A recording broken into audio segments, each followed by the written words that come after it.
Hello guys, in today's video I'm going to show you how to fix Minecraft Legends crashing issues.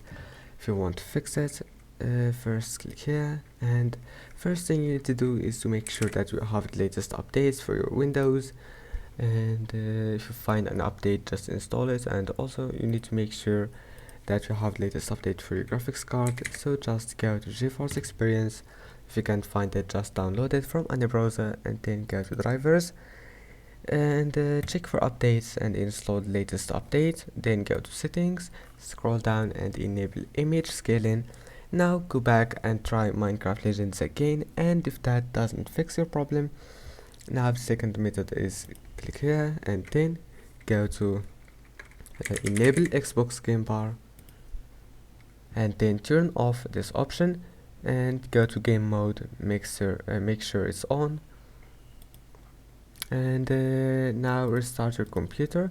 And after starting your computer, open Task Manager and then click memory.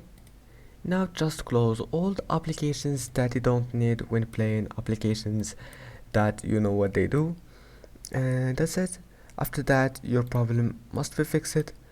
And don't forget to like and don't forget to subscribe, and thank you for watching this video until the end, and see you in the next video.